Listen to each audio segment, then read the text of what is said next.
Ladies and gentlemen, meet Nuriyah, ex-Muslim, and she went through a pretty drastic situation in her life. We talk about a little bit of before and after. What woke her up? What was the experience she went through? And I've been thinking about this a lot lately as a man in a patriarchal world that we live in, mostly. And I thought about how much we could learn from women. You know, I look at my wife all the time and sometimes I have to shut up and just listen and think, you know what? She has my best interest at heart. She knows way more than I do in so many ways. Well, as a man, I think that for all women. I think we could learn a thing or two. We stop trying to control their every action like they're some type of property. Today, Nuriyah is going to describe her experience leaving Islam and how freedom has brought her to a life that she never thought she'd have. Now she just wishes she could yell it from the rooftops. But let's hear from her.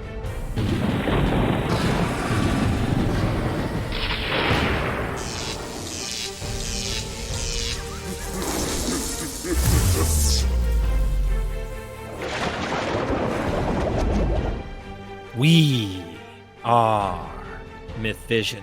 Welcome back to MythVision Podcast. I'm your host, Derek Lambert. Ladies and gentlemen, is it Nuriyah? Nuriyah. Nuriyah. I always try to. I told you I'd mess up on the name. I'm horrible. So Nuriyah, thank you so much for joining us here at MythVision. You are an ex-Muslim, and welcome to the channel. I'm super excited. Thank you. Thank you so much for having me. I'm super excited to be here. I am too. And look, I've heard, many people you've said you've given your story to. Mm-hmm. There's no wrong answers here. I'm just interested in getting to know a little bit about your life, and we could talk about maybe what started to flip the switch for you to actually look into your own experience with Islam. So we'll just start from the ground up, just for our audience who's never seen you, because there's a lot of people who are watching this who've never watched you before. Were you born into a Muslim household? How religious were they? Can you give us a little background? Yeah, sure. So basically, yes, I am a British-born Pakistani. So ethnically, I'm from Pakistan, but I was born and bred in London, lived there till I was 9. And we lived in like an extended family setup. So my grandparents are pretty religious. And then my parents are less so, but we were brought up basically as Sunni Muslims. Me and my siblings. So I would go to Quran classes after school every day. I was taught to pray. I was taught to everything that you would in a standard Muslim household. So that was very much a massive part of my identity. And like I said, obviously my parents are like one level below how conservative and religious my grandparents are. So they don't necessarily pray 5 times a day. But while I was living with them, I was very religious because my granddad and I were really close. And my granddad used to kind of like have the keys to the mosque. He was like the imam of the local mosque. So he would lead the prayer. And we used to have like Quran recital competitions. And I know that's like usually male dominated terrain, but they really encourage the girls as well to like be able to recite beautifully and take part in this. So I used to really kind of like try and memorize the verses of the Quran and pronounce them really well. And obviously like my granddad was super proud of me, so that would just kind of egg me on even more. So yeah, basically I was pretty religious because I lived in England till I was 9, and at that age is when I decided to wear hijab on my own volition, of course. Like it was not forced on me, but obviously if I'm reading the text and it tells me that, this is what God wants from you, I decided that, yeah, sure, of course, this is what I'm supposed to do. It's my prerogative to do it. And so I started wearing the hijab at 9, and I'd wear it to school. And we have a class in England called RE, Religious Education, where you actually like cover all religions, but I really like repped Islam for that. And I would like demonstrate to the class how to pray. And I was kind of like the cheerleader for Islam and tell people how great it was with my hijab on and all of that. So yeah, that's basically my background. That is interesting because I had an ex-Muslim, he's an ex-imam actually, named Muhammad. And he said that what really got him, he's like, I was never forced, right? Like that, you hear that argument come a lot from people who are from the Muslim world. Like I wasn't forced. A lot of women will say that. I'm never forced to wear the hijab. No man ever forced me to do this. But when they read the literature and God says don't, or God is saying through his prophet, this is what you need to do. what are you going to do? Do you feel obligated? Do you feel coerced in the literature that you must do this if you're going to please God? It's like if your dad, you find out your dad actually wants you to do something, but you find out in an indirect way somehow.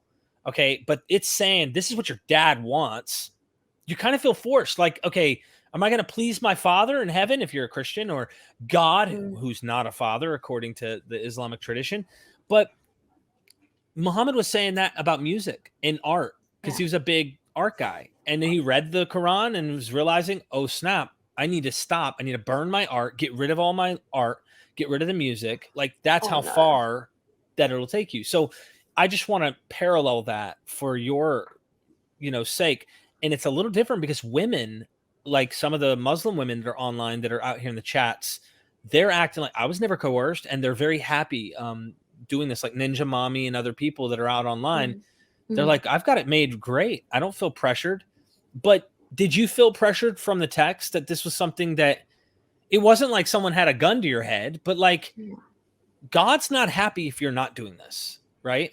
Yeah, no, 100%. Exactly. Like, I mean, for me, it was clear as day. I was like, if that's what's prescribed for a woman, no matter how young I am, and obviously in Islam, it's like, after you hit 9, things get real in terms of like, you should be fasting, you should be praying.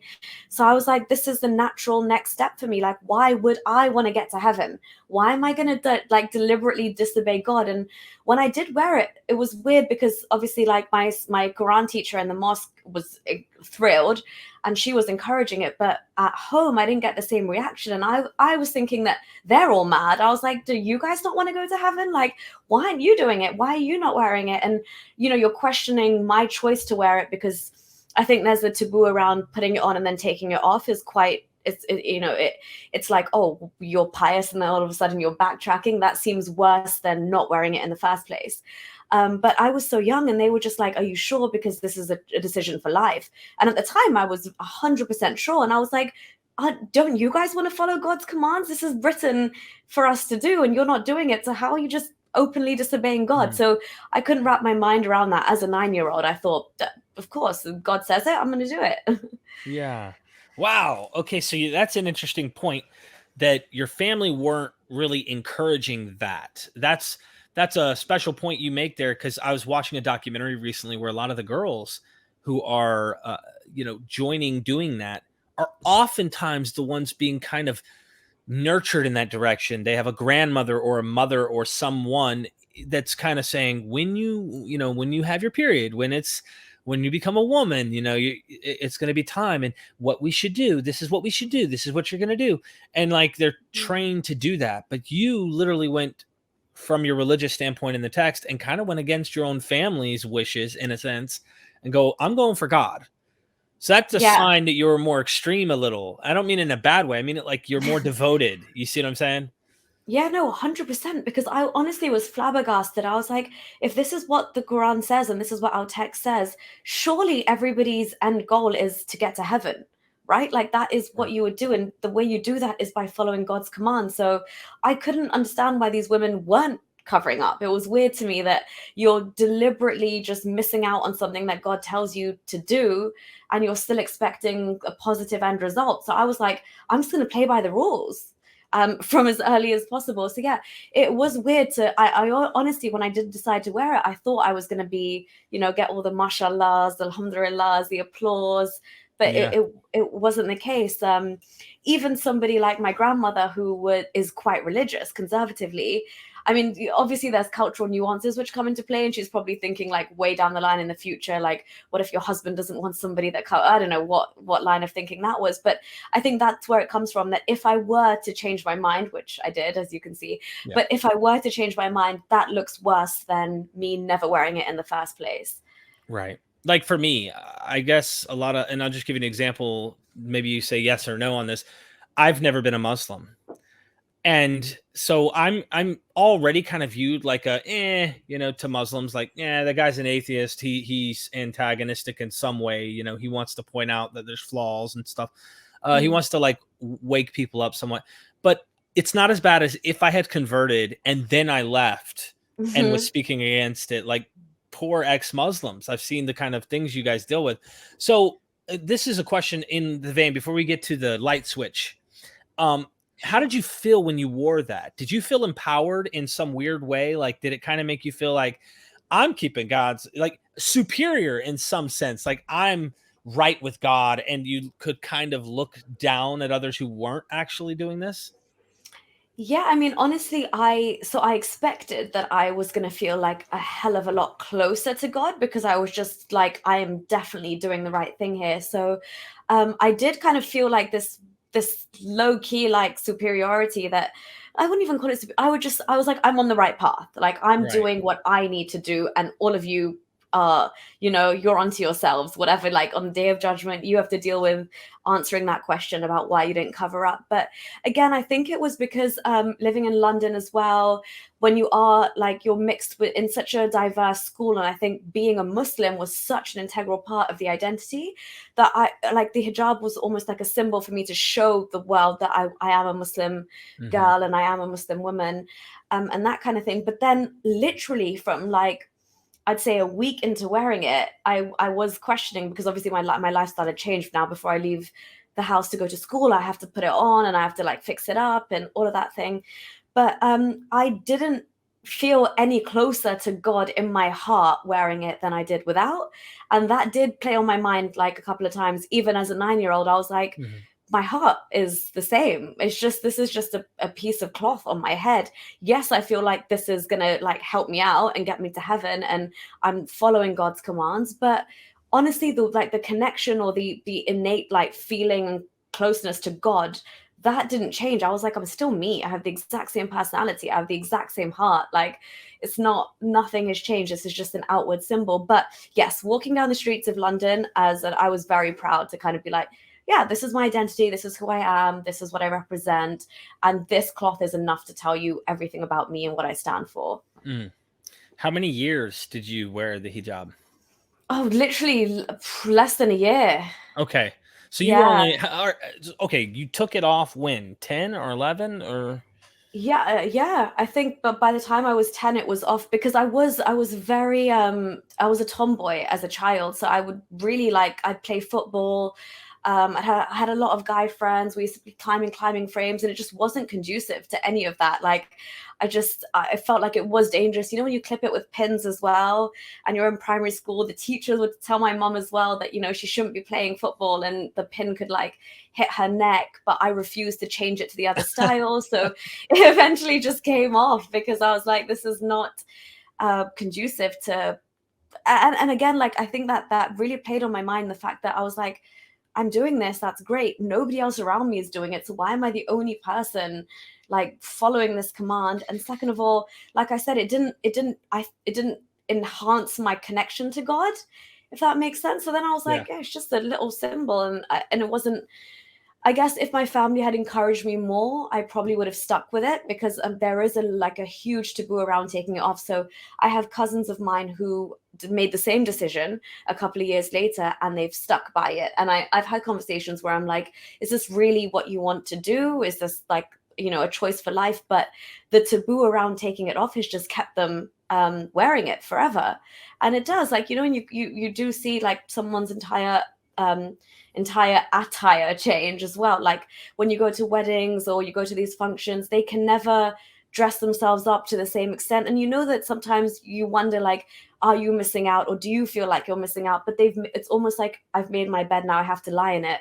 So I'm really, really grateful that in that small window, I think my parents really pressurized me to kind of take it off, and they wanted me to like pursue playing football and doing things that I wanted to do. So they were just like, this isn't necessary. I think their argument was you're way too young right now because Hmm. you're 9 years old. Maybe when you get to like 18, 16, even like decide for yourself then, but make it a decision as an adult. Like don't put yourself through this as a child. And like I said, school didn't encourage it. There was a lot working against me. So I was like, okay. Wow, so it sounds to me your parents are really smart. They first of all, it does sound that they've been influenced by the West. This is definitely not a Pakistani idea. This is something that you would find being where you guys were located and getting used to the Western society. I suspect made a huge impact on them in a good way. I think forcing girls like that of that age. I mean, you could technically living in that kind of society in Pakistan actually marry off your 9-year-old, marry off your young daughter. Mm. You know, you could do that, and that would be absolutely normal. I was watching a documentary too, and this is off that topic, but honorary killings and things like that, like that stuff is normal when you're over there. That happens, and the Yeah. whole family could be against you. They don't feel guilt or anything. It's all, you know, being right with God and stuff. So, how many years were you a Muslim? Obviously, you were born into this, but like, at what age would you say was it? I've only left Islam really recently. Like I've spent most of my life as a Muslim, I think. So I moved back to the UK when I was 27, and that's when I left Islam. Wow. So it's only literally been like a couple of years. Wow. Yeah. Okay, so we need to figure out. Being a non-Muslim is newer to me than being a Muslim, if that makes sense. Wow, we need to probe that. We need to really probe that, because it's really interesting. You don't come off like you're aggressively offensive or anti-Islamophobe, as people like to use the term and stuff. Like, no, like it sounds to me you have family members that are Muslims. You love them. Do they talk to you? Are they more on the like? Are they a little more progressive and not so extreme to the point where they can talk with you and be still friends? And yeah, so honestly, I mean, I'm the only ex-Muslim, or I'm the only one that's not a Muslim now in my entire like close circle, my entire family, extended family even. So I had no idea that apostasy was a thing, or that it existed, or that I could even leave a religion, you know, if I didn't like it. I didn't understand this as a concept, because oh wow, yeah, they are so like, so my immediate family, obviously, because we lived in the UK, then we moved to Saudi Arabia, and then we moved to the UAE. So we've lived in actual like Muslim, like Islamic countries. And but the education and the schools we went to was so international and so diverse that I met people from all across the world. And obviously, because my parents were kind of born and brought up in England as well, and then we moved around, they're almost like expats, and they've seen the world, they've traveled, and so they've never been like as like conservative and as like, you know, intense with their approach to Islam. But having said that, like I said, this entire concept of leaving Islam was never a thing, not even to them. So it started off when I was kind of like questioning, and I realized, oh my God, there's some really, really messed up things in this religion. And the first thing you want to do is kind of get your own family out. Like I want to tell my siblings, I want to save them. I want to, you know, you want to save them in the same way religious people want to save people. But I'm like, I'm like, guys, this is so messed up. You need to read this. They don't take it too well. I'll be very honest. It's so kind of below the belt, you know, and like I could show them, let's say, like hadiths that are bad, but if I ever go straight to the Quran and say, look at this, dad, like clearly hate speech, it's like that's when the conversation shuts down, because you cannot attack the book itself. Once you attack the book, you're attacking like everything that it is that they stand for and that they believe. So I've kind of been pushing to normalize that some more, and you do see them really warming to it. Like my youngest sister now, she's just completely like, I don't think she believes at all. She's a lot more like rationalistic and a lot more on the side of science. But again, because she was the last one, so I was forced to read the Quran like all in Arabic, and then you have a little celebration party. My brother and sister after me were also forced to do that. But my youngest sister, by the time it got to her, my dad was of the thinking that, why is she reading a book in a language she doesn't understand? This is just a waste of time and energy, and it's doing nothing for her. So if anything, let her read it in English. And I'm like, that is beautiful. Let her read it in English. Wow. That would be a game changer. Oh man. Okay. So this gets into the like, as someone who's a recent deconvert, someone who left, you point out a strong point. Don't touch the book. You touch the book, you got a problem. But that's obviously, somehow we've got to make that somewhat normalized, where people aren't so offended they're cutting people's heads off for drawing a cartoon or for, you know, talking about the Quran, because I don't believe that it's a miracle, right? Personally. Yeah. That doesn't mean I don't think the tradition is not very beautiful on how they've tried to preserve things. Okay.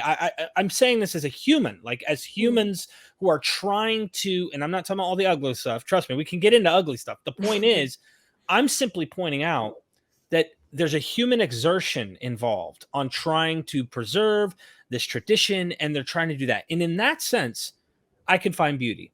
Okay.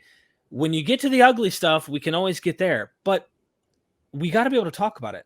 And what do Yeah. you think? What do you think it was? Because I've talked to my parents when I left. I don't even try with my mom anymore. My mom sounds to me like she needs it in her head, the way she acts. Like she Mm. needs it, or else she doesn't know the meaning. There's no meaning to life. Everything is done. Like that's how she sees things. That's not how I do. But what about that with your family? Like, do you think that that's the same thing for them? They just can't see any other life possible but this? Yeah, I mean, of course, like it is such a sense of like comfort, right? That's how you explain everything, like what it is that you do, what it is that you practice, what it is that's gonna happen to you after you die. Like, I think as well, especially coming from like a Pakistani background, it forms such an integral part of who you are. Like your DNA is like, I'm a Muslim. If you take away Yeah. the Islam from a Pakistani, what are you? Because your whole country was built from this whole migration was done for Islam. So Mm-hmm. once you take that away, what are you? We go back and we're Indian, or in my case, we're Pathan, we're Afghan. Like, what are you? So there's all these questions that kind of come into play. And I mean, like I said, they are warming to it now because I'm very privileged in the sense that my parents are very well educated and they're very progressive. So there's only a certain amount that they can ignore or choose to ignore what it is that's problematic. And I'm not sitting here all day every day like putting it in No, their no, no, faces no, no, saying no. this is wrong and Yeah. this is messed up. But like when we see when we're watching the news together, for example, and there's like a terrorist attack, and they're like, oh my god, like it's crazy, how can people do this in the name of Islam? And I just kind of throw in a comment saying that's what Islam does, that's what Islam is. And they'll be like, no, but I will pull up something and I'll show it to them. And I don't know what's happening in the inner workings of their mind, but like I've just left Islam recently, but I already see a small kind of change in that the Quran used to be a book that I could never, ever kind of like I couldn't badmouth it. Mm-hmm. And now I kind of get away with cheekier comments and they're more tolerant of it because they're doing their own research individually and they're like, wait, is she really serious? Like for real? Does it say that? And I've seen like my sisters and stuff, they go and do their own research as well. But it's now something that they can't shy away from. Mm-hmm. But yeah, definitely like this was again, anybody else I would never, even in my extended family, I cannot pull up the Quran and tell them this is problematic or this is what's wrong. Like it is so sacred. But then the other day my sister actually asked my dad, have you read the Quran like more recently in English as opposed to in just Arabic? And I don't think he has. It's almost like for a lot of progressive Muslims, and this is the reason I believe they're happy and they stay within Islam, is because it does honestly end up just as some mystical book on your bookshelf, in a Mm-hmm. nice little cover, and it's there, and then you have to do the whole ablution ceremony to read it anyway. So it's not just a book that you'd constantly pick up. It's like, oh, we have the Holy Quran there, but do you know the contents of it? Not really. It's just kind of there. And the sanitized version of Islam that I was fed as well, and that I truly believed Islam was incredible and peaceful and stuff, they just cling on to that. And I could have been the same way as well. It's only because situations and circumstances forced me to confront the text, and then I realized, oh shit, that's actually really, really messed up. But if nothing propels you to do that, you can easily stay Mm-hmm. within Islam, and it is just a book on your bookshelf, and you're happy with the identity. So this is you brought it up, and I'm glad you did. You did a wonderful job there. Some circumstances forced you to have to maybe it didn't force you, like it caused you to reevaluate this whole thing. And for me, it wasn't, and I'm going to use Christianity just to give you an example here. Sure. So we can lead into yours. I want to hear yours in depth. But for me, it wasn't, oh, look at all the priests molesting little kids, or, oh, look at all the pastors who are preaching against homosexuality and all these things. And yet you're finding them with a transvestite and methamphetamine in a hotel on a Saturday, right before church on Sunday. It wasn't any of that, because I could easily rationalize and go, okay, guess what? They weren't following Christ. That's not the Bad teachings apples. of Jesus. Yep. Yeah. Bad apples. Simple as that. Out the picture. But what really got me was my own struggles in life. And it allowed me to say in my mind, because my life was causing me to a point in addiction where I was going to die. I was struggling with drug addiction so bad that I was like, I'm going to die. Oh, And I found out that there are patterns. There's comparative religion. And when you start looking at other religions, you kind of get to this place where you go, man, like you drop your ego for a second and you can kind of try to put yourself in the shoes of an Indian, or put yourself in the shoes of a Muslim, or you put yourself in the shoes of a Buddhist or an atheist or anyone. And you try and go, why do I think I'm right? Everyone else is wrong. You kind of stop and you just want to be a human. So I looked yeah. at it and went, how do I know this is true? And that question mark led me on a path that made me start to realize, are all of these human? Just human creations and concoctions? And in my head, that's what it started to look like. And it has continued to only be verified to me. It's like it only becomes more and more like, wow, humans are clever. So what happened to you? What's your particular significant situation that really made you, everyone's different, evaluate your faith and what you believe to see if it was true or not? Yeah, well, really, really similar, obviously, in terms of like what propelled me to in the same situation as yours, for example, was only when you're confronted with something so like when your life is at risk, or your freedoms are being curtailed, or life is going to change. Life as you know it is going to change forever, that you're actually like, hold on a second, let me just like face the facts, and I'll, whatever the truth is, I'm ready for it. So yeah, essentially, basically, when I lived in the UAE, I was married, and it turned into like, it was a very abusive marriage, and I kind of wanted out. And obviously trying to get a divorce with somebody who does not want to give you the privilege of divorcing you, they can kind of make your life hell. So I was assuming we'd go through a normal court process like we would anywhere in the West. But then one day, and I'd gone back to my dad's house as well. So I left the house, I'd like separated. But I got a call from the police, and they had put some ancient Sharia law on me that I'd never heard of before. And I didn't think this was anything to do with Islam or being a Muslim, but it's called Da'a Zawjiyya in Arabic, which is like the forceful return of the wife. And again, I was still a Muslim at this point, but I was just confronted with the stark reality that these 4 policemen are going to come and arrest me according to this Sharia law, and force me back to my husband's house where I can't leave without his permission. So essentially, like taking me, the police could take me and hold me hostage in my husband's house, like against my will. So I was obviously like shocked. I was like, this is not a thing. This cannot be sanctioned by law. So I went back to my parents, and I was like, guys, this is the law that they're putting on me. This is, the police are going to come arrest me, and this is what they can do. And even my parents couldn't consider that as a concept. They were like, no way, like, you're in our house, nobody's going to forcibly return you, no judge would warrant that. And I was like, yeah, but here they will, and they are. And I had to dodge this law, which was essentially saying, we're going to force you to go back into an abusive household, and you will. And I've gone to them numerous times saying, look, I'm being stalked, I'm being harassed, he's showing up at my workplace, I just don't feel safe.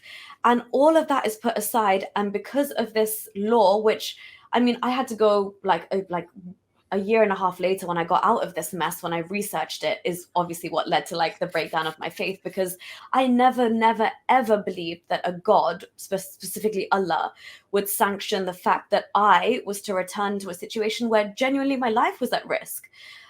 So yeah, it's just, so that law basically was a massive turning point for me. And again, I couldn't can like put those two things together, in the sense that I'm a Muslim and this is an Islamic law. I did not. I just thought, this is men behaving badly. This is men abusing their power. This is an abuse of power at a police level, at a judicial level, whatever.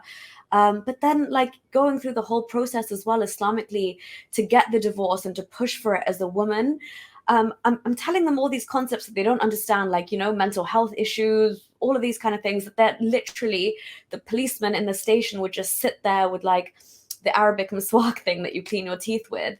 And they're just laughing and they're just enjoying the fact that I'm there having a conversation with them. One officer after another will just come and talk to me for hours. No one's writing anything down. And I was like, is this a joke? Like, this is just so demeaning. And I was very respectful. Like, I was still a Muslim. I'd wear my abaya, you know, I'd put my shawl on my head. I'd be very, very respectful. But at the same time, I was kind of losing it because I'm like, okay, I'm a British citizen and I'm in your country and I'm telling you I don't feel safe. Surely there's something you guys should be doing. And it's only that, like, when this process got pushed to even like get a divorce, because the husband has the right? So I'm essentially his property, first of all. That's how the Sharia law was put on me, to forcibly return.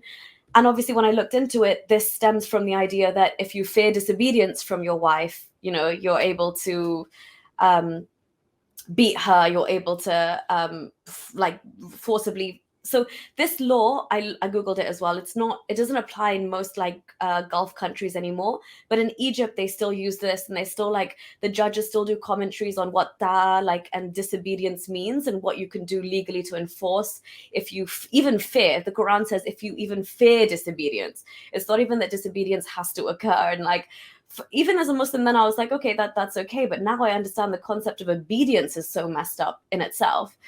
But yeah, so when even just trying to get a divorce, because the right is the husband's, I had to like fight my way through these layers and layers of like just misogynistic men who are abiding by this. And then they force you to go to like family counseling.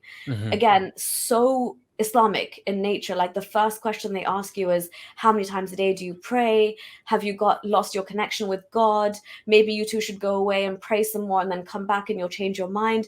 And on the flip side, if somebody again is trying to keep you roped in, he would play like all these weird angles, like, oh, she has a like jinn on her, she's possessed, you know, she's not of sound mind, that's why she wants a divorce, like she's actually possessed. So they would do exorcisms on me and keep me in that way.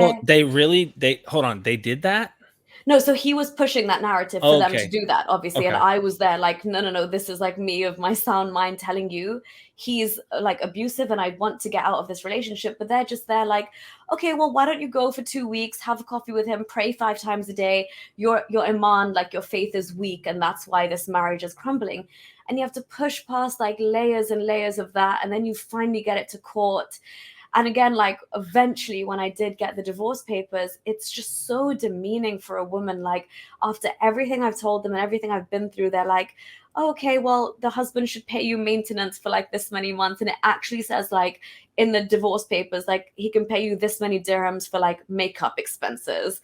And it's like, really? This is your divorce paper from a Dubai court? Like, this is how you guys handle these situations?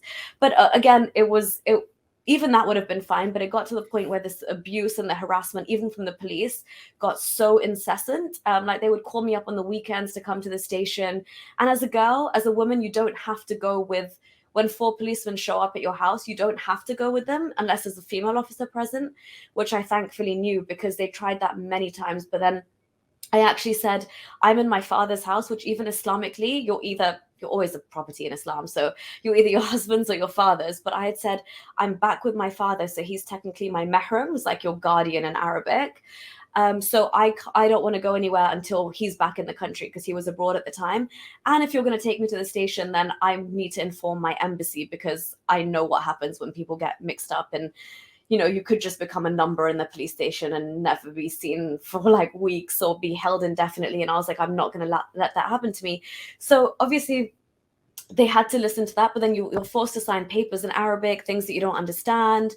And it got to the point where they asked my passport, and it just got so intense. But I made a call to the British embassy, and the thankfully some angel of a man was like, listen, if you still have your passport in your hand, just do not hand it over. Because I was telling them like the charges they were trying to put on me, the harassment from the police, the times that they were calling me. And he just said, he's like, look, I can't give you legal advice because you know Sharia operates there, and British law can't intervene with Sharia. But until and unless you haven't handed in your passport, just come back home to where you have rights, where these things aren't even, these are laughable concepts. Oh my gosh. Okay, this is the thing. I didn't even know this about you. And this is why I had to hear it from you. So I can put myself in your shoes and imagine when you're going in front of these police, when you're talking around your husband, even though you were still in the faith in some way, you were still maybe there, and going, I don't even know what the hell's going on. You're having a crisis. Did you have to, and you can be honest, it doesn't matter. Did you have to lie about how sincere you were in your faith just to get these people to like try to like take you seriously? Like, listen, no, I am very faith. I pray all the time. Like, did you have to kind of bullshit your way through some of this stuff in order to try and get them to not like, oh, let me cast those demons out of her, or let me get her locked up, or force her to come back? No, this is a faithful Muslim woman who's trying to be, tell me, is that something that you had to do? Yeah, I mean, 100%, like you hit the nail on the head. So also deep down, I was fully like still a believing Muslim, right? So I believe like I love Allah. My Allah is like I'm a Muslim. This is just men abusing their power. They have like warped Islam to use it in their favor. But yeah, at this count, obviously, like I've always been progressive. I've always been slightly liberal because it's just the way I've grown up, my schooling, my friendships, like I am a very chill person in general. I never believed like, every other person would go to hell. Like I obviously was like, yeah, homosexuality is wrong, but all the normal things that you think of as a religious person. But I didn't think like I was pretty chill. But when it came to those meetings, when they would say, go back and pray 5 times a day, and is your faith weak? Personally, I never believed my faith was weak because I felt so closely connected to God on a personal level, but I always thought religion was a personal thing between you and God. But yeah, to these men, I would have to sit and say, yeah, okay, I'll go and pray 5 times a day, and no, my faith is strong and I believe in God, and I know God would want this marriage to work, but I'm not like, I don't feel safe in my own house. So, but yeah, again, you're completely right. You hit the nail on the head. I would definitely have to like overtly even more be like, yes, I'm very faithful. I believe in God. I will pray. And the only prayers like I really, wouldn't, I'd emphasize that I'll do the Friday Jummah prayer, especially in like, and there's a special kind of prayer you do in Islam called istikhara, which is what you do when you're making a big life decision or something. So I'd hone in on that and say, yes, I'll go and do istikhara and I'll do dua and think about it and all of that jazz. Yeah. So I guess, and you maybe you did do that. Maybe you did just because you were faithful. But this two things. I want to get to what happens ultimately, right? The crisis of faith and what did it for you. But I do want to say smart move on the police officer thing. One of the big things that concerns me, especially of women like you're an attractive woman. So I imagine these men potentially could have done something, or would maybe had negative motivations or something in that process. That's something that could have easily happened, especially in a foreign country like this. You have no rights. I mean, what are you going to say? Your word is nothing anyway. Like they're going to believe that you were taken advantage of by these 4 men. So I get it. Even in the tradition handicaps women, but it's also there to try and like prevent, I guess, these helpless women, right, from getting raped and or taken advantage of, or maybe they see it the other way around, or of the woman causing the men to lust after her and then therefore do things like that. It's kind of a crazy patriarchal system that Honestly, you guys yeah. always get the blame for, though. Yeah, and I'm like, it's so demeaning. Honestly, it's so like, imagine I could never think about going to a police station in London, for example, and saying like I'm the one that's come with a complaint or a grievance, but on the flip side, I feel like I am like at fault and I need to protect myself from you lot. Do you know what? It's almost like flipped. Like that's what I'm saying. Out when it got to the point where it would mess with my head, like hours and hours sitting in the police station, and they're like calling different officers to come and have chats with me, and I'm like, you start to realize that nothing's really happening here. They're just buying time and having, they're just having a laugh amongst themselves, and they're just enjoying some female company. And I'm like, I would sit there and feel like I'd want to cover up more. I'd like make sure my abaya was on properly. Like I wouldn't want to be alone in the room with them. It was just, it's such the whole, I mean, to the point where I genuinely had like PTSD when I got back to the UK from police sirens and men in general. Like I had to go through therapy and counseling just to be able to look men in the eye and trust them, because they had absolutely destroyed all level of my faith and authority and men and authority figures, because they abused their power to that extent. And again, I would if my father wasn't in the country, I would take like male friends of mine to give me more authority in the police station, for example, or I would take an Arabic speaking friend of mine just for them to take me more seriously. And again, they'd separate you and just spend out. It's just, yeah, it's Yeah. totally what you said. Oh man. Okay. So you get home, you have rights now. You can Yes. think for yourself in a way, you know. I mean, obviously you still have your family, you still have the tradition, but when you go from that extreme form of control to, hold on, it really wasn't that much control growing up in my own house until I had this stuff happen. What was it that did it for you? What did you find out? Was there something of a doctrine, or did you find out that a lot of what they were doing is justified, and therefore you were like, what happened? Tell me what happened that maybe flipped the light switch on for you.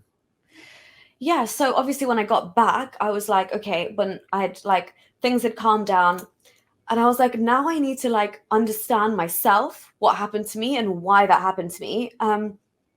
So I looked into it because I knew that obviously living in the West, a lot of people that I would obviously encounter, whether it was like, you know, just in my life moving forward, some of them might say, oh, that's what Sharia does. That's Sharia law for you. That's exactly what happened. And I, as a believing Muslim, would never want to say that that is what my religion sanctions. So I looked into it myself and I was like, where does this ta zawjiyah come from? What is this concept?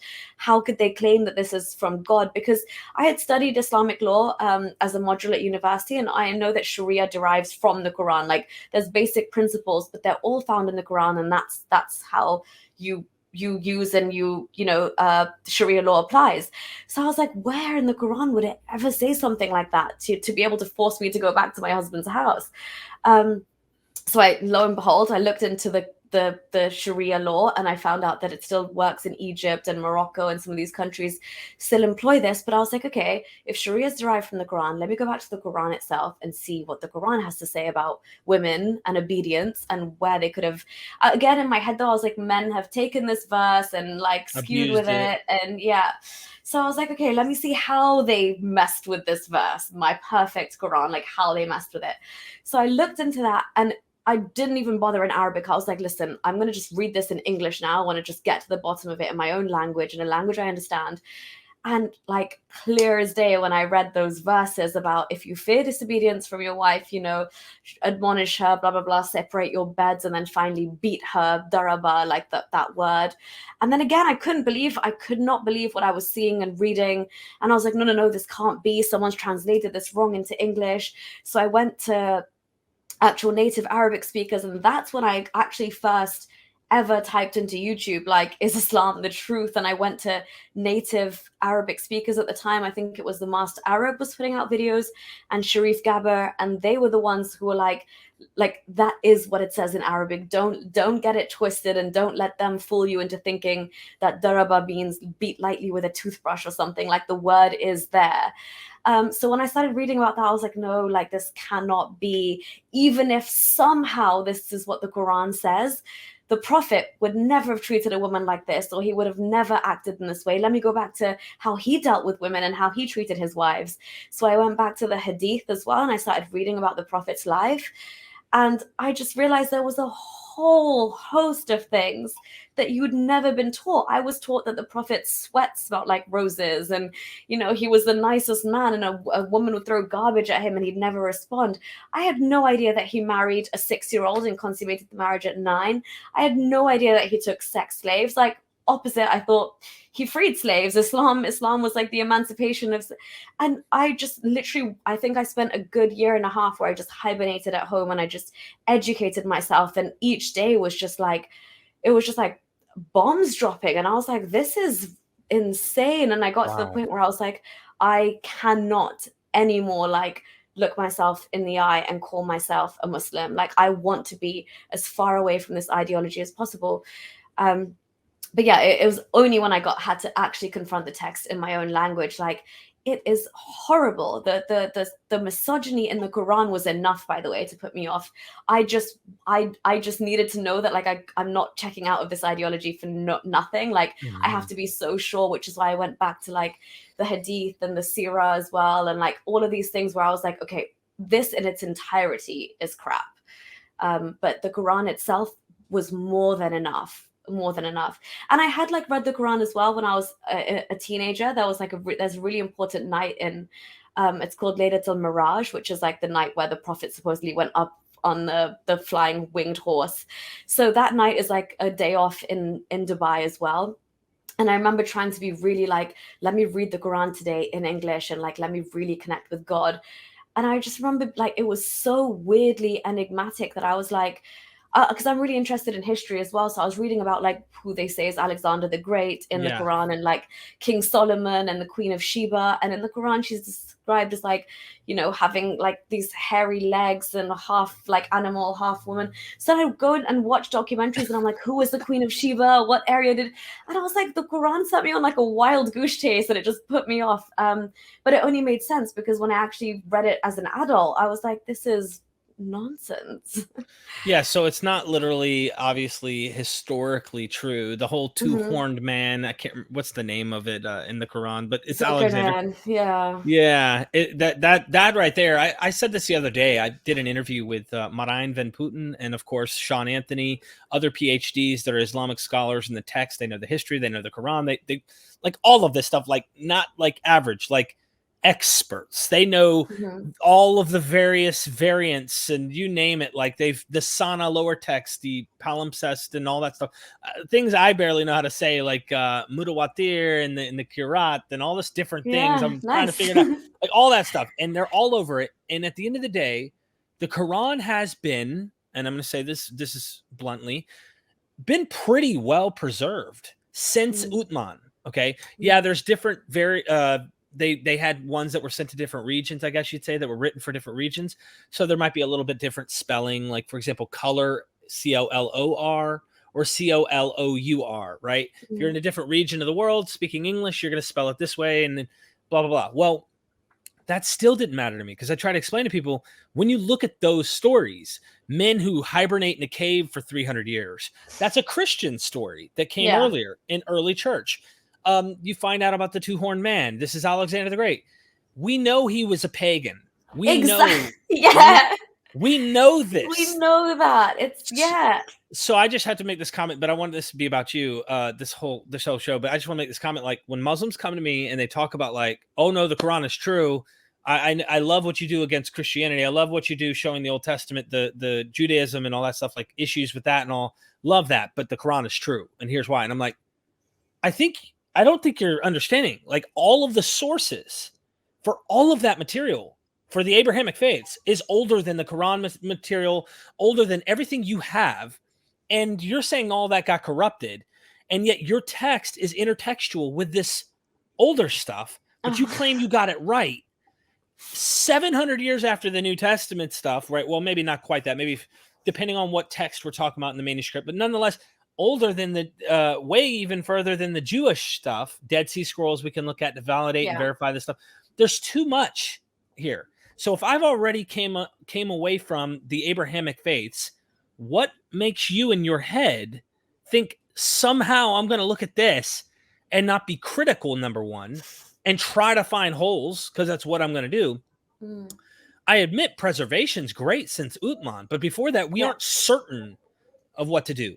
So it's just, I'm with you. Like, that stuff's obvious game-changing material when you realize just Alexander the Great. This man would, like, he would literally worship any god. Like, he would go out there and say, hey, Egyptians, and they turned him into a god. Like, how is he accepting this to become a deity in Egypt, right? We know this is great information. We have historical evidence for this, and yet you're going to tell me this guy worshiped the one true God? Yeah, he's a Muslim, you know, and so was Abraham, and so was Adam, and it's like, woo, Adam didn't even exist, and most likely Abraham didn't exist either. So once you do that, what are you left with, right? It's a joke. The historicity in the Quran can be it's almost laughable when you come away. And again, that's why I'm saying maybe, like, you know, obviously when you're having an education that's kind of like unbiased in that sense, like I would learn about Alexander the Great and I would know categorically he was not a Muslim, yet he's celebrated there as being, like, in the Quran, it's just given as a fact that he was, and it's celebrated. And you're, even as a child, you're kind of in two minds, because you're like, well, I'll just go with this, but history and school and everything else is telling me the opposite. And that's what I'm saying, like, it sent me on a wild goose chase with these random stories that it's picked up from, like you said, the sleeper cave story, Yeah. all of these things, and you're just like, wait, what is happening? And Abraham built the first Kaaba in Mecca. No, he wasn't even knocking about in Saudi Arabia. Like, Yeah. this is not a thing.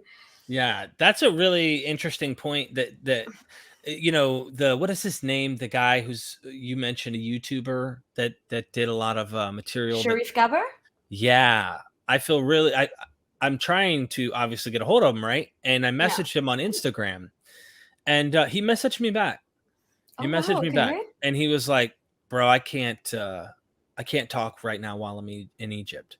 Yeah. And I'm thinking to myself, I can't imagine what kind of shit he's going through right now, Yeah. because those videos are damning, literally damning material. Yeah. And he's in big trouble, I guess. And that's a scary place to be. He is. That's what I mean. Even ever since I've started speaking out, I mean, his videos definitely like helped me completely shake my faith. Just when I was on the verge of should I leave? Should I, like, is this, like, am I, damned to hell, or should I just follow my mind and like go where the truth is? And his videos were like the last straw. Him and Master Arab, for sure. But yeah, ever since I've been speaking out, I mean, I follow him on Twitter as well. He's been in a precarious situation where he's like, I just got to hold out a bit longer, and like I will get to a point where I can speak. And I obviously he's still stuck in Egypt by the looks of it and the sounds of it, and I hope he can get to it, because it's been a while now that he's been in this situation, which is neither here nor there. Like, people are just saying, I hope you're safe, and like, just, is there anything we can do? But he just has these bouts where he has to lay low, like properly lay low, but his tweets are so alarming. And then you're like, oh my God, have the authorities got him? Are they torturing him? What's happening?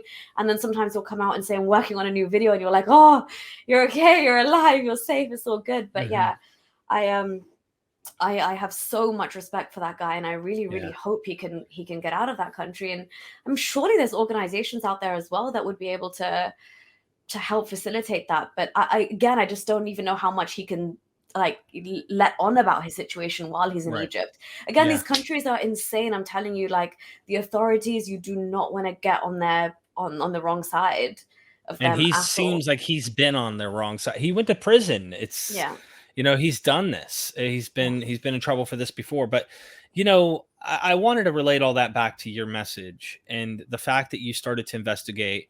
So at the end of the day, we all get excited when we find out something. Well, at first we get afraid. I was afraid of hell, right, for a long time. And you think, am I damned to hell, like you said? But you keep going, you realize, no, that's all part of the myth. That's all part of the control mechanism there to keep you stuck and come back.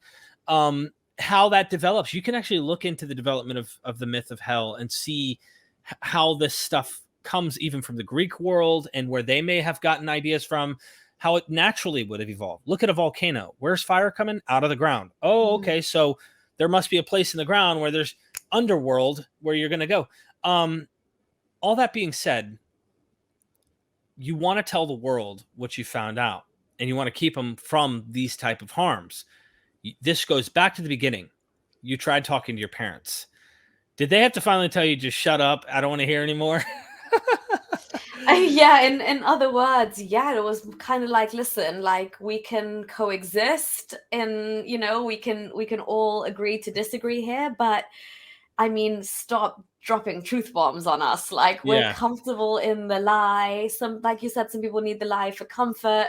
Otherwise, what's the point? Literally, what is the point? If this is it, we're not going to some eternal heaven or hell. And again, like you're saying, like, I do drop things like this as well. Like, I'm like, oh, guys, look at each culture's hell. It's so relevant to what the culture would fear at that time. Like, some Indian concept of hell is like being lost in a forest, because that's the natural landscape there. The Nordic hell is like icy as hell.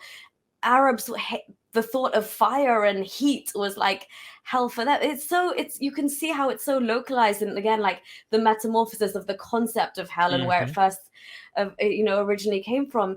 And again, all I'm gonna do is just keep dropping these little indicators, which will get their the wheels of their mind turning to the point where I just like catch somebody in my family Googling something that they would never have Googled, or trying to read a book or something that they would never, look into, or just, you shake the foundations, you kind of plant those seeds, and then the work is kind of like easily done after that. But yeah, like they are definitely not happy about me like saying things that I believe in. But more so than anything, which is what I really love and respect them so much, is obviously they are two educated people, and they've raised, they've raised children who they're like, you're free to question and think. And that's another thing, is that even as a Muslim, that we would always have that thing where the Quran says read and learn and educate yourself. So that's all I've done. I'll just use that same argument back, and it's led me to this conclusion. But this is the problem with, I think, a religion like Islam, which is so inherently cultish in its, like, dealing with apostasy.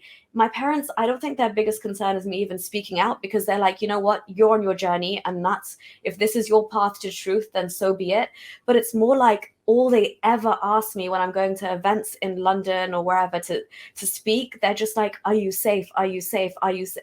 And it's like, again, I use that. I'm like, do you see what this religion does? If that's your biggest fear, is that, am I going to be hurt? And they want to come with me to certain events just to ensure my safety. Wow.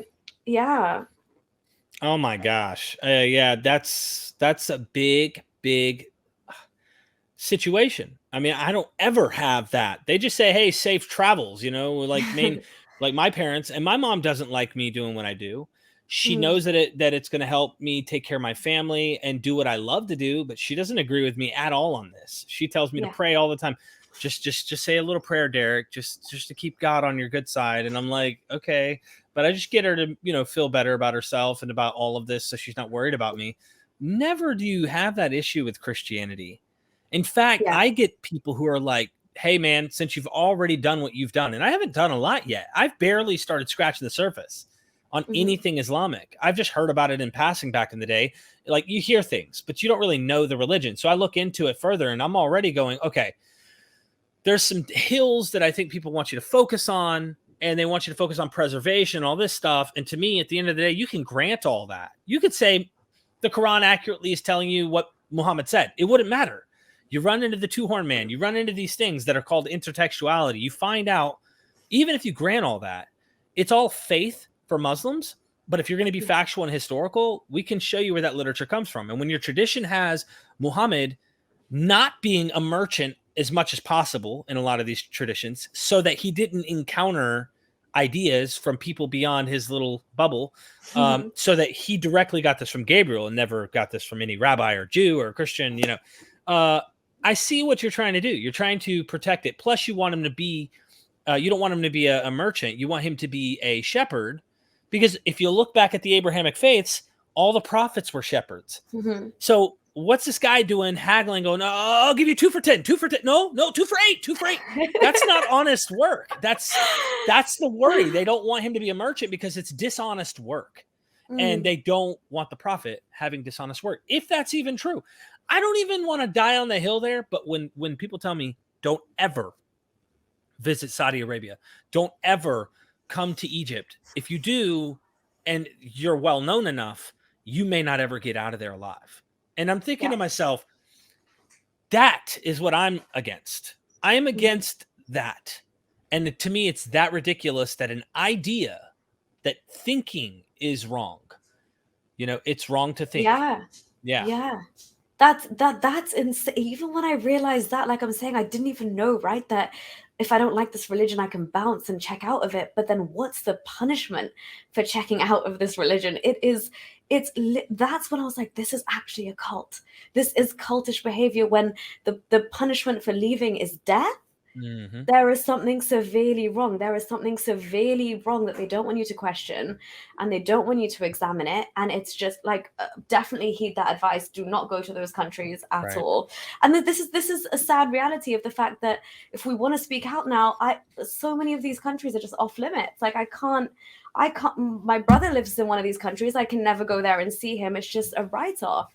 And that is part and parcel of it, which is just makes you it makes you realize even more that what are they trying to keep so intact? Because if you were to get rid of blasphemy laws, if you were to get rid of the punishment for apostasy, the world would be a different place. Yeah. Believe you me. Like, I think that is what keeps Islam what it is. Yeah, I don't think it'd be the fastest growing religion, that's for sure, because people would be Definitely able to not. actually talk about this. And that's, I think, why And that's a birth Christianity's thing. That's a birth rate thing anyway, you know? yeah, It's yeah, not yeah. like people are, oh, let me embrace Islam. No, you're just having 4 wives and having plenty of babies. Or 2 or Because 3, or whatever, doesn't two. matter. Yeah. Yeah, yeah, yeah. Whatever women are willing and interested in marrying you because they need security.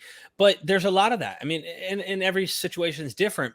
You know, I went through Kuwait. I was in Afghanistan in 2010. I went over there Mhm. and I was at Bagram on base, you know, working on the military base, did some contract work. And on my way home, we went through Kuwait. I wanted to Yeah. go through Dubai just to see how beautiful the place was. But Uh-huh. we went through Kuwait, and I had a few. They spoke Pashto. A Push, so few. yeah. Yeah, I had a few guys that spoke English and Pashto, and I was like, "Hey, come with me and my brother." So me and my brother, you know, we're country boys from the South in the United States of America. We're in the middle of an Arabic country in you know, Kuwait, and we've got 2 guys we're trusting our lives with, honestly, to be able to speak this language and translate and to talk to other people. We don't know these guys from Adam. Okay, Mm-hmm. we go off base. There's guys with the turbans. It reminds me of Aladdin. You know, they're just, you know, like that's, I'm a dude. I've never seen this kind of crap in my life, you know, but I'm like, this is cool, you know. And I went to, I'm gonna give you like little funny things here. I went to go buy some food, and I order something, and they go, "Where are you from?" You know, they don't know a lot of English, and I'm like, "From North Carolina." New York, New York. Like all they know is New York. They Yeah, don't know yeah, the that's the state. end all and be all of the States. New York. Yeah, New York, New York. And I eat the meal, and I'm hungry still. Like it's little. It wasn't a lot. And they're like, "More?" They all looked at each other like, "He needs more? What the heck? He's still hungry?" And I'm like, "Yeah, I eat more than this usually. It's normally what I do." They're just Yeah. shocked by the way we are. And Wow. yeah, we were smoking the hookahs, you know, like Yeah. it was all cool and fun. They have like Lamborghinis and Ferraris all over. But the more kids they have as Kuwaiti citizens, the more money they make, because every month the Kuwaiti government pays you for your citizenship. Like they're an oil country, I think, and they Mhm. get like 2,000 something dollars per person. Now Oh, imagine wow. popping out babies and making that much more paychecks a month every month. You've got Yeah. 25 kids, you have up to 4 wives. Okay, 2,000 something times 29, you know, you're Yeah. talking a lot of money. And Yeah, it's heavily incentivized as well by the government then, yeah, like yeah. But they were like a lot of them dressed like Westerners there too. So it's a mixed kind of culture. Anywho, Yeah. I won't be going back Yeah. ever, I Please hope. don't. Please don't. Not now. Right. You're too Um, far down the rabbit hole. exactly. So someone who might be watching this Mhm. might, and I'd love to see someone who's a Muslim who's maybe sitting on the fence or is asking questions, and they're listening to us have this conversation. What would you say to them? What would you want to say to them before we go? Like, what would be your advice? I honestly would say just, I mean, literally just when you have these doubts, when these questions creep into your mind, and when you are confronted with things that, you know, you normally would push to the back of your mind to be a good Muslim, Mhm. don't do that. Like take that extra step. Just and the thing is, in Islam, especially when I was like literally on the fence of like, do I leave all of this behind, or do I actually follow what my mind and my heart is telling me, that the truth is elsewhere, it's not here, is that gatekeeping that keeps you in Islam. There's apostasy, the punishment for it, the taboo, but then there's also those imams and those clerics and their version and their answers. When they try and give you answers and you accept it, but deep down in the back of your head, you know that's not a good enough answer. And you know they haven't answered your question, or it doesn't really make sense, or you can't justify it, or it's not logically sound. Then follow that train of thought and read your text by yourself in your own language, whatever your mother tongue is. Get the Quran is available in almost every language now. The internet, it's all at our fingertips. You do not need to go to your mosque imam. You do not need to go to an elder. Like, by all means do that if you have to, but follow your own like line of inquiry and your train of thinking. Read the text and come to a conclusion by yourself. Like, there is no need for a middleman. If religion is personal and it's between you and your God, see what that God has to say to you. That's all I did, was read the Quran in English, and I could not justify what I was seeing.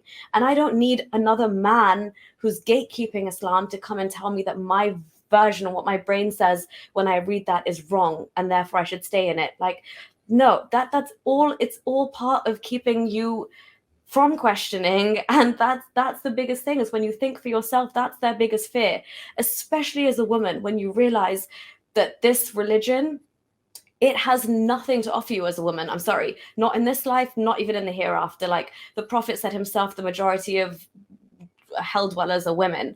So where do we get any salvation ever? But yeah, my honest advice to any Muslim who's questioning is, please just trust your own mind and your own ability to question and your own ability to judge what it is you're reading. If you see something in your own language and it doesn't sit right with you, follow that. Don't go to the imam and be appeased by the answer that he tells you. Yeah, that's what I would say pretty much. That is your road to freedom. Wow. Yeah, that was really, really powerful. I hope someone watching that is impacted and will definitely look further into this. There's plenty of content out there and material.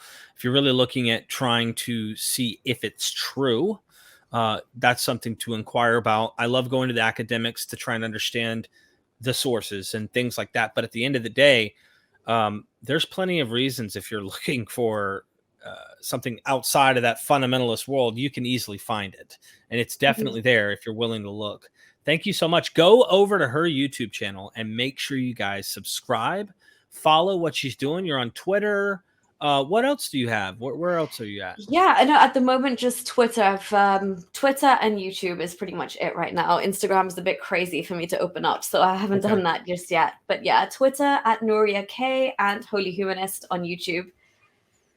Absolutely. Make sure you go down in the description, check out her links, go follow and support her. And you do content a lot on your YouTube, I think. I've been seeing notifications, so. Yeah. It is. So obviously, like I want to do more of these like kind of solo, informative, educational, like hard hitting videos of like topics that literally made me leave. Like the one on slavery that I did was something I had been thinking about for so long. Like Muhammad Ali, why was he a Muslim? Like, how did he not know that they'd enslaved Black people? But that was just such a personal topic to me. But then when I actually put it on YouTube, I was like, oh wow, like people really lapped this up. People genuinely didn't know about the Arabic slave trade. Like it was news to me at one point. So yeah, I am trying to like, and then I've got like a Sunday show that I do with Haris Sultan. That's I think what you're getting notifications, because we have some like interesting conversations based on what's happening around the world. But yeah, I'm hoping to actually be a lot more active in the coming weeks. So yeah, just keep an eye out. But thank you so much for having me, Derek. This was such a fun conversation. Thank you. Almost cathartic. Well, I'm glad you enjoyed it, and I know everybody watching did. Thanks a lot. Go check her out in the description. And ladies and gentlemen, if you just don't know who you are, where you are, whatever, take it from me. We are MythVision. Ladies and gentlemen, I hope you enjoyed that show. I have hundreds of other ones on the Patreon, letting you guys know you can help us continue doing what we're doing at MythVision Podcast. Also, you can have questions asked to the academics that I research with and I interview. Your question can be asked in a 1080p high quality video that might end up on YouTube. Like I said, ladies and gentlemen, I want to expose the cults, show these superstitions for what they are, and the errors within these texts and all of these religions to help people realize they're all man-made and that we have what it takes. All we need to do is pull together. Let me tell you something. The religious world has the financial backing that those skeptics such as myself don't have. So if you want to help and be a participant, you can for a little bit a month. It's not much. If you want to go more, you can. But like I said, this is how I can keep the lights on for MythVision.